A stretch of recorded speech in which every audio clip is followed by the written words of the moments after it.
Ladies and gentlemen, welcome to the Entrepreneurial Collective, where we tell it like it is, and it is like we tell it. As always, I'm your host, Dickie, and today I want to talk about pricing your services, right? Ooh, that word called price, the cost of doing business.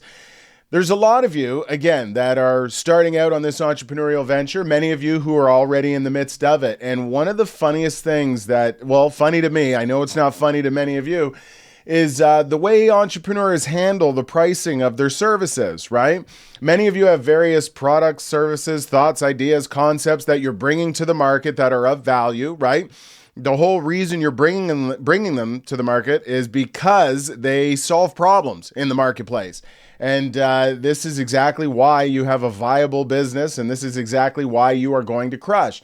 However, I find a lot of entrepreneurs, they lose sight, sales representatives as well, they lose sight of how to effectively get all of the money for what it is that they are offering, okay? And I really want to dive into that today. I want to give all of you some value so you can start to get exactly what you're worth, start getting paid, and start receiving the appropriate revenue for what it is you have to offer. Now, I'm going to use some, personal stories. I remember when I started out, with my business, and I'm going back, we're talking 15 years ago. When I started out, I was aiming to train and develop automotive sales representatives, right? I wanted to get inside of various car dealerships, and I wanted to teach them all how to do their jobs better. There you go.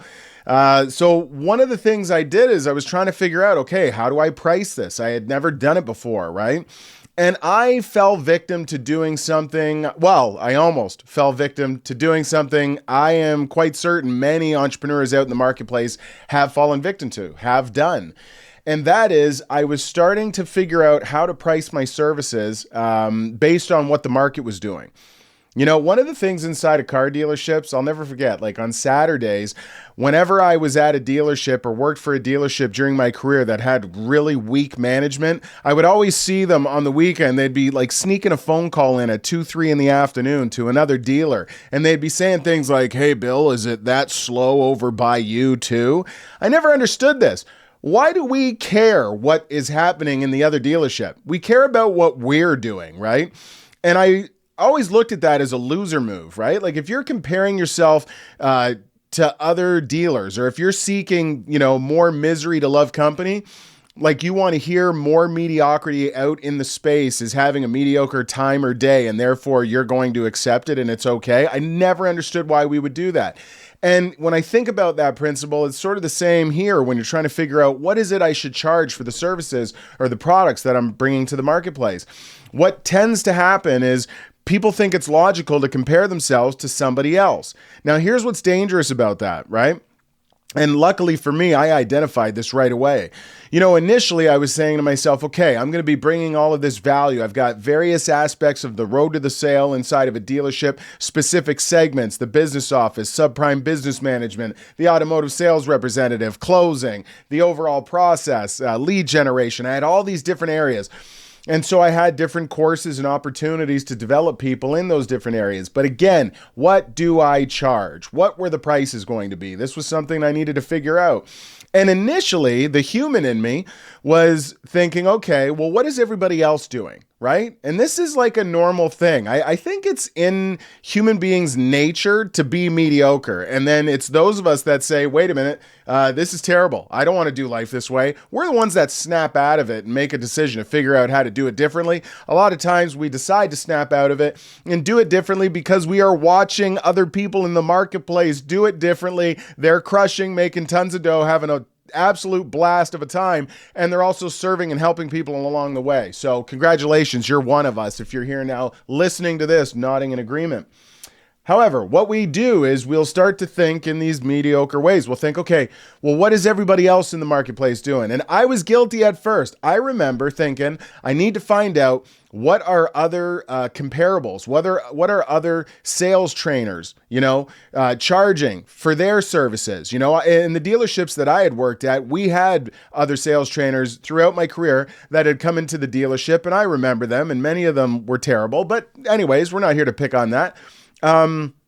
But my point is I knew I could reach out to some of my other dealership contacts and friends and say, hey, you remember when that person came to the dealership? What did that cost? And then that would give me a comparable. So here's the funny thing. I remember there was a couple names in my particular market that I was familiar with. I had seen them in dealerships that I had worked at, and I knew that's what they did. They were automotive sales trainers out in the marketplace. And so I reached out to some contacts of mine, and I said, hey, you know this person, what did they cost to come into the dealership for a day? And I'll never forget the prices. When they told me what the prices were, at first, I remember thinking to myself, man, if I could get that money for a day of developing people and training them, that would be great. And I could work within that. And had the calculator out. I was doing the math. I'm like, I could make a really great living this way. There's 200 and something working days in the year. If I was working 70% of them at that wage, I'd be making X. And man, I could live a heck of a life. This makes sense. I'll do it. And then that's when, I threw that proverbial bucket of water on my face and I gave my head a shake because I hadn't arrived at all the different successes in my career, let alone having the courage based on experience to start a business. I hadn't arrived there by thinking that way. And so I want to point this out to you. What a lot of people tend to do, and some of you may have done it as well, is you will immediately look to the market. The current market exists, and you will look and see what they're doing, and then you will make yourself a comparable to that. This is dangerous. Take a note and a pad of paper and write this down. Don't do that. All right?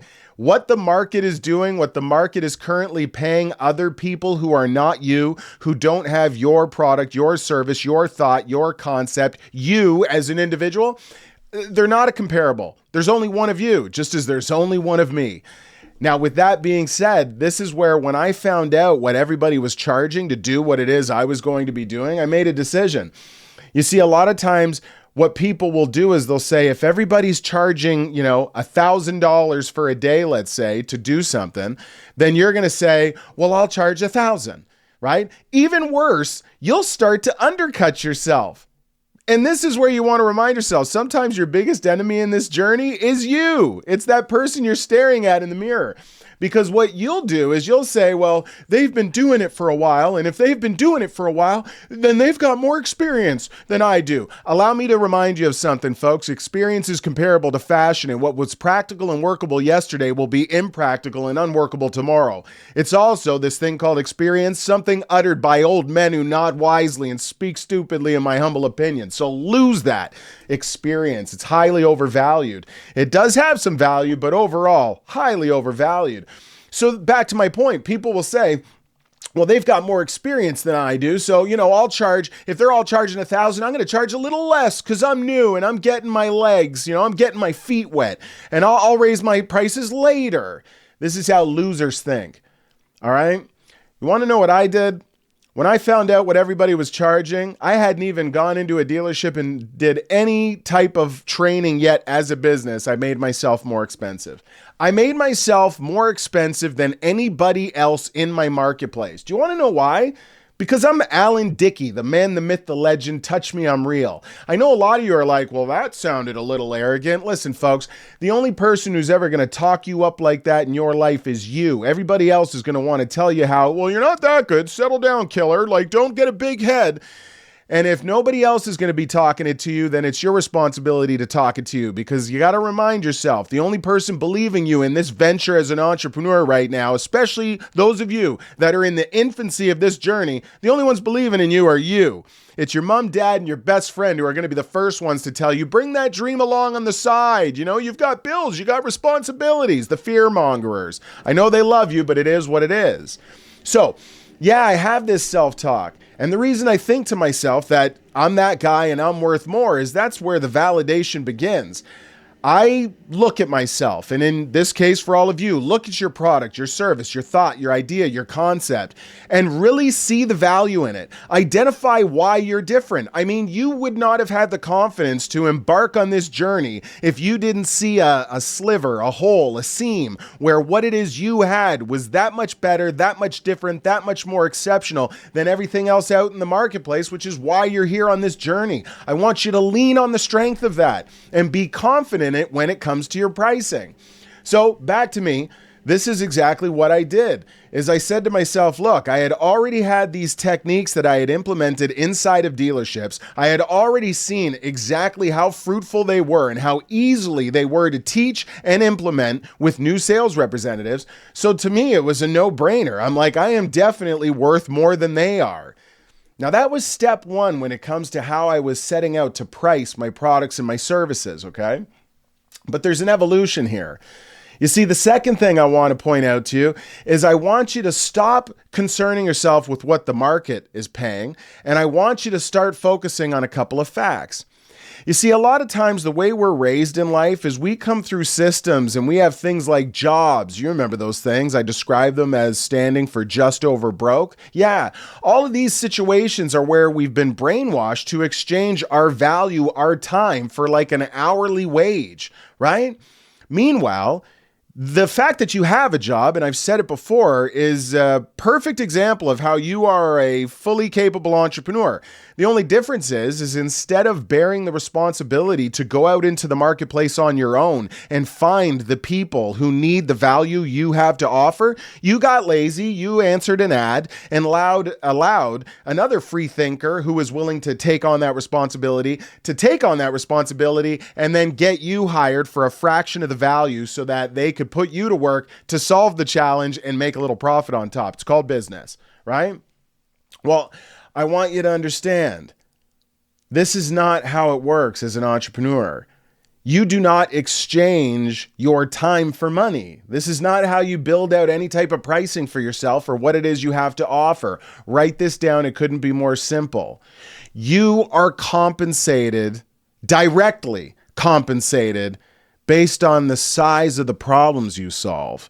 You want to write that one down. All right. Your compensation in life will be directly correlated to the size of the problems you solve. If you're solving big problems, you can expect big revenue. But if all you're doing is sweeping the dust from one end of the floor to the other, you're not solving that big a problem, and therefore you can't expect big amounts of revenue. Remember, the size of the problem you solve will forever be directly correlated to the size of the paycheck you will experience, the revenue you will get. So when you're looking at what it is you offer, you need to really analyze, what problems am I solving? Now, in my particular instance, I was going to train and develop automotive sales representatives, okay? So there was a couple of factors here. Number one, let's just say for a round number, if an automotive deal, with all revenue aspects involved, the front end, the back end, everything, let's say it was $3,000. Well, if a sales team had 10 sales representatives, and if I was able to increase their production by simply 1 unit each per month, okay, then that's $3,000 per unit times 10 sales representatives. That's $30,000 of revenue to this dealership. Now, if I was able to spend 1 day at that dealership, and if I was able to deliver enough information to them that would increase their skill sets for all 10 sales reps, forget a month, to sell one additional vehicle for the year, okay? For the entire year, that would be $30,000, right? Okay. Would it not be reasonable if, I don't know, I was to expect to be paid 10% of the revenue I was going to be able to create? Thus, would it not be reasonable to expect $3,000 for that day of training? The answer is a resounding yes. In fact, the answer is that would be too cheap. I'm not done. Let's take a look at the same example, because this is how important it is for you to accurately identify the value you bring to the marketplace. Let's look at those same 10 sales representatives, and let's look at them not being prepared. Well, I understood in our business, between marketing dollars, your existence as a building and what that costs each month, all of the factors that are involved in the cost of doing business, every single customer that calls, walks into, or arrives, or emails the dealership costs the dealership upwards of $600. This is an actual stat, okay? This is a fact. So my point is simply to make the phone ring, or simply to have somebody walk into the dealership and say, hey, do you sell cars here? That costs $600 to the dealership. So I could make the argument that one mishandled opportunity is worth $600, And if 10 sales representatives mishandled one opportunity a month, that would be $6,000 a month. If they did that every month for a calendar year, 12 months, that would be $72,000. So now if I take one unprepared sales representative messing up one opportunity a month over the course of a year with 10 sales representatives, that would cost the store $72,000. So if you take the first example of the knowledge and information I could give them to increase their production levels by 1 unit a year, there's a $30,000 win for the dealership there.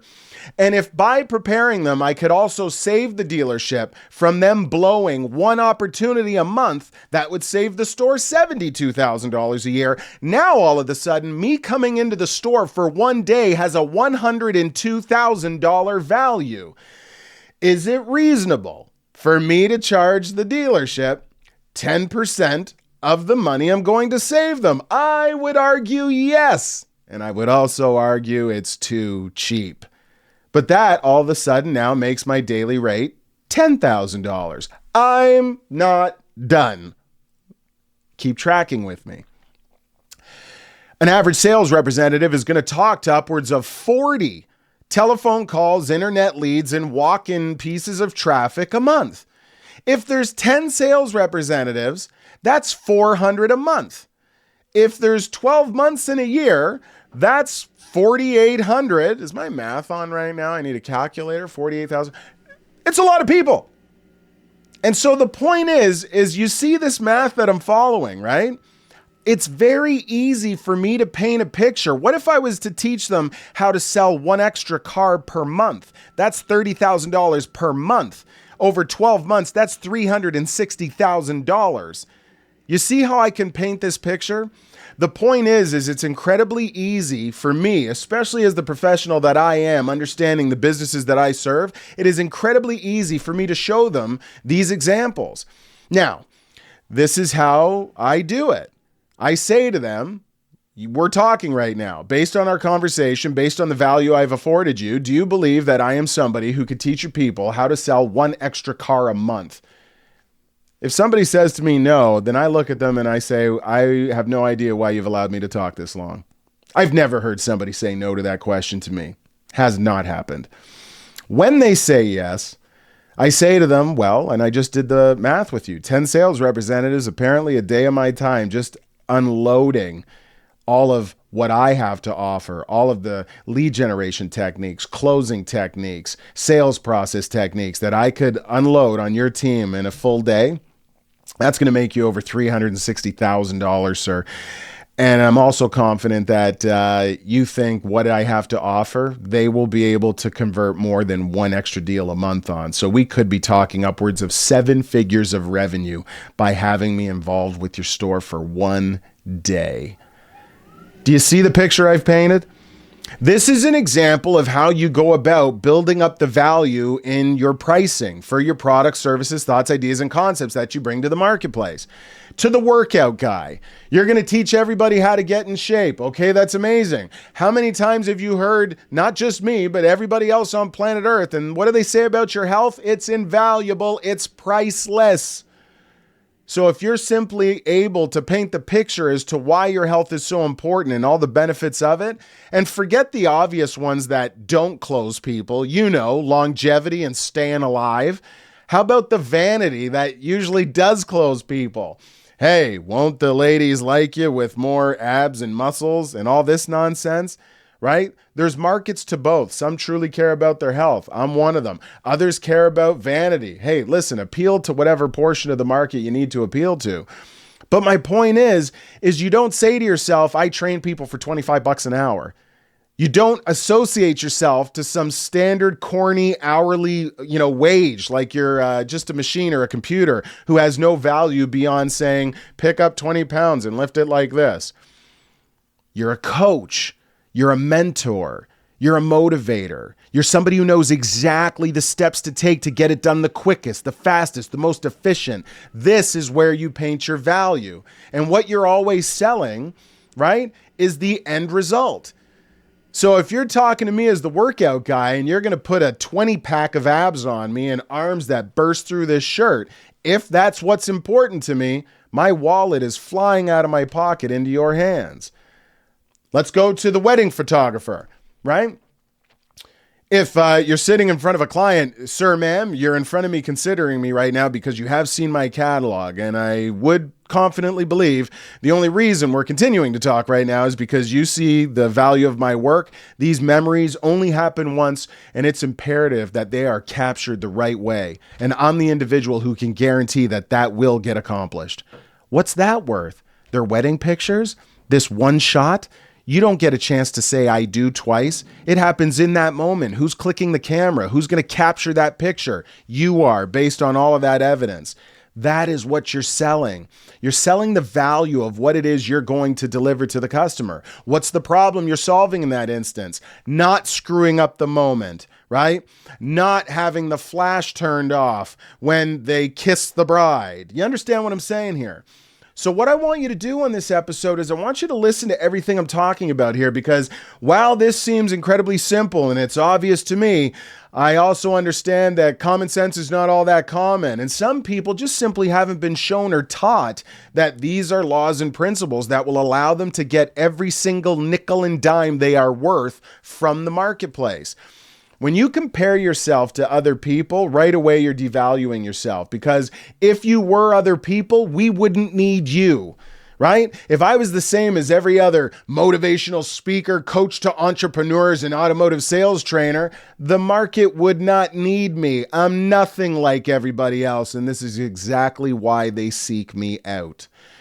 It's because I'm different, I have extreme value, and my techniques work.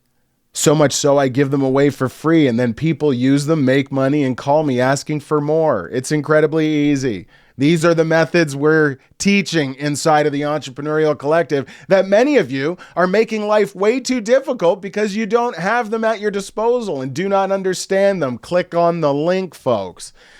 But what I'm trying to tell you here is I really want you to examine your processes, and I want you to examine how you go about handling these conversations when it comes to pricing your product, services, thoughts, ideas, and concepts.